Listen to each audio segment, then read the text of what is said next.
Hola, hoy vamos a hablar acerca del acta constitutiva de una sociedad colectiva. Esta sociedad se reconoce en el artículo 1 de la Ley de Sociedades Mercantiles, según la fracción 1.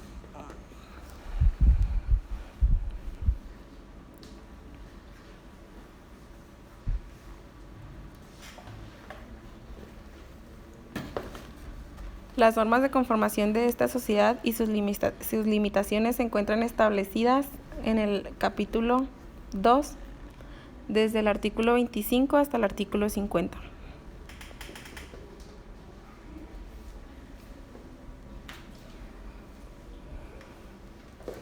Según el artículo 25 de la Ley General de Sociedades Mercantiles, la sociedad de nombre colectivo es aquella que existe bajo una razón social, donde todos los socios responden de modo subsidiario, ilimitado y solidariamente de las obligaciones sociales.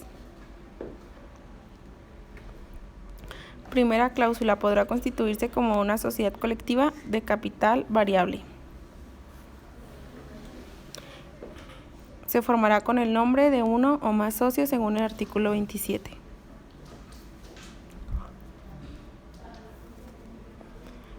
Según el artículo 6, el acta constitutiva debe contener los nombres, nacionalidad y domicilio de las personas físicas o morales que constituyen la sociedad.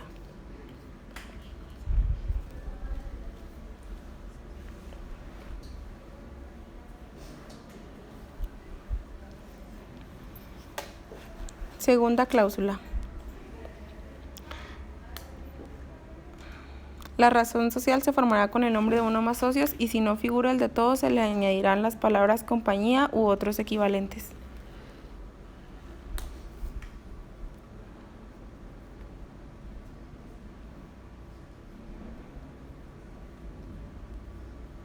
Aquí se muestra el ejemplo de una sociedad colectiva.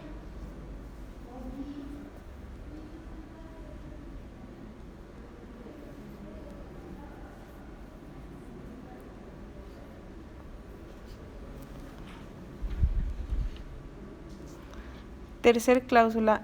Según el artículo 6, el acta constitutiva debe contener el objeto de la sociedad y la duración, misma que podrá ser indefinida.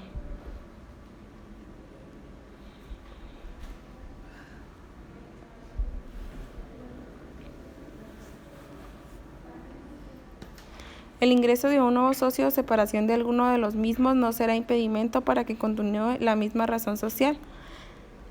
Si su nombre figura en esta, se agrega.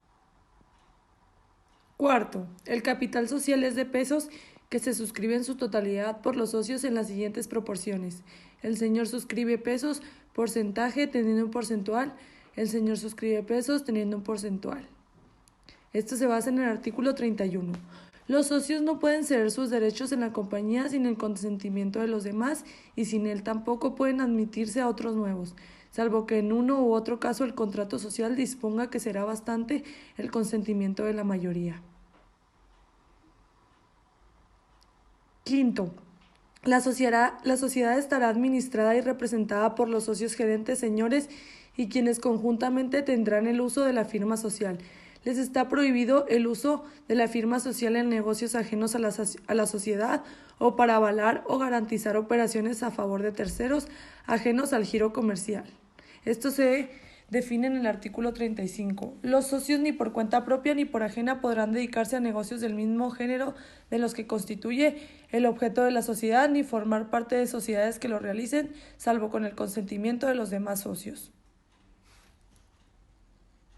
Sexto, el cargo de administradores gerentes es rentado debiendo fijarse la misma en la junta de socios. Aparte de la retribución que reciban, se les reembolsarán todos los gastos que hayan efectuado en representación de la sociedad.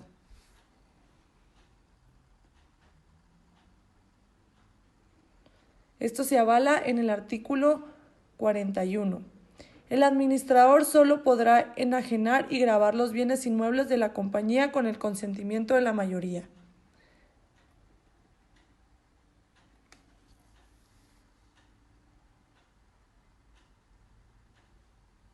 Artículo 42. El administrador podrá El socio administrador podrá ser removido en cualquier momento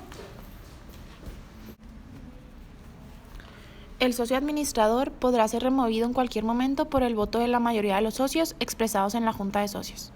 Séptimo, artículo 37. Salvo pacto en contrario, los nombramientos y remociones de los administradores se harán libremente por la mayoría de los votos de los socios. Artículo 39. Cuando el administrador sea socio y en el contrato social se pacte su movilidad. Artículo 129. En caso de que el contrato requiera justa causa, se necesita sentencia judicial para hacer cesar al socio en sus funciones de administrador, si ésta necesita su existencia.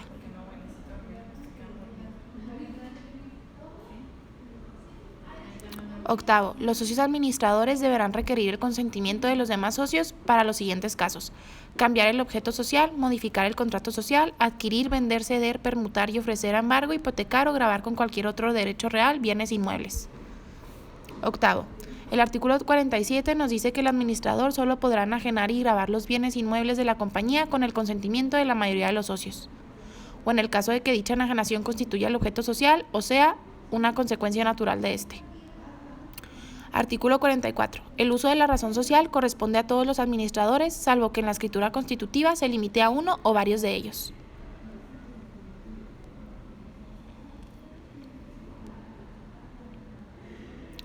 Las modificaciones del contrato social deben ser acordadas por los socios según se disponga para cada tipo y se formalizarán con iguales requisitos a los exigidos para una constitución de la sociedad.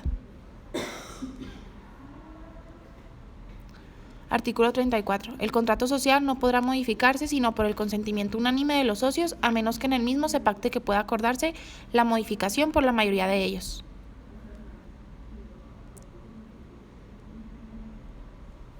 Noveno. Los socios administradores no podrán ejecutar por cuenta propia ni de terceros a los que les hubiesen otorgado poder, acto que importa incompetir con los fines de la sociedad, salvo que existiera consentimiento unánime y por escrito de los demás socios.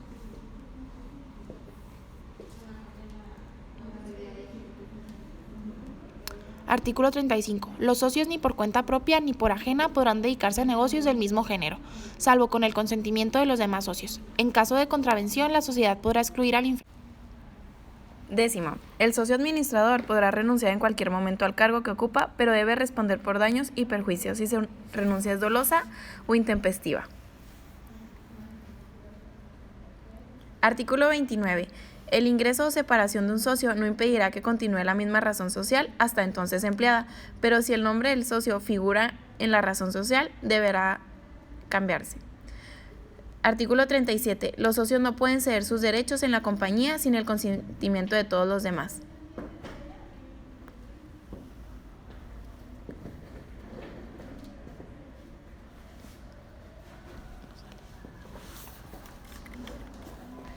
Artículo 38. Todo socio tendrá derecho a votar y asistir a las asambleas.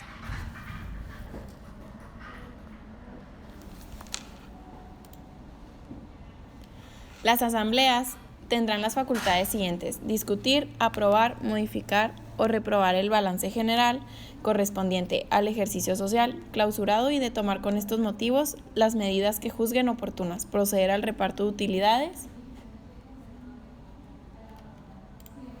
nombrar y remover a los gerentes, designar en su caso el Consejo de Vigilancia, resolver sobre la división y amortización de las partes sociales. Todo socio tendrá derecho a participar en las decisiones de las asambleas, gozando de un voto por cada 1,000 pesos de su aportación o el múltiplo de esta cantidad que se hubiera determinado. El ejercicio financiero cerrará el día X del mes de X. El ejercicio social de las sociedades coincidirá con el 13. En caso de existir utilidades líquidas y realizadas, las mismas se distribuirán de la siguiente forma: un tanto por ciento se destinará al fondo de reservas y un tanto por ciento se destinará al fondo de reservas legales, que comprenden a: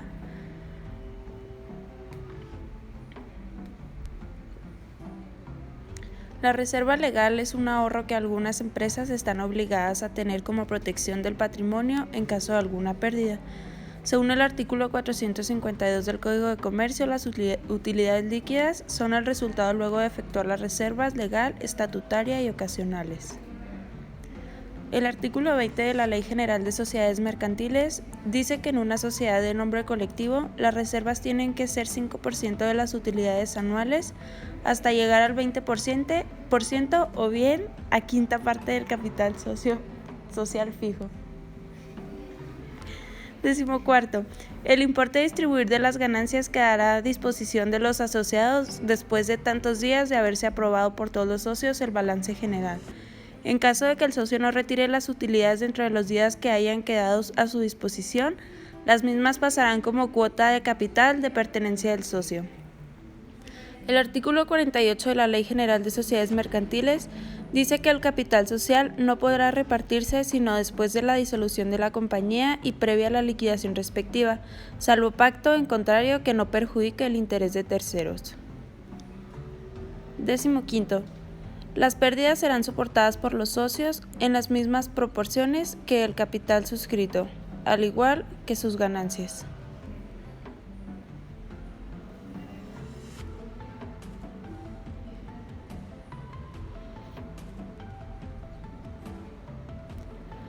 El artículo 48 de la Ley General de Sociedades Mercantiles dice que todos los socios responden de una manera subsidiaria, solidaria e ilimitada de las obligaciones sociales.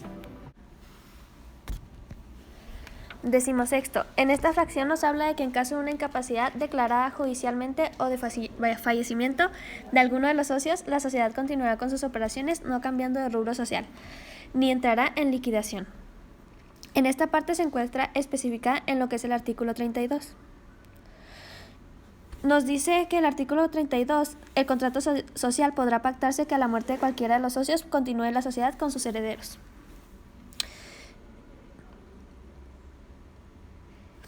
Pasando a la fracción 17, nos dice que la sociedad podrá disolverse por el acuerdo de voluntades de todos sus socios o cuando se haya obtenido una pérdida porcentual muy alta de su capital.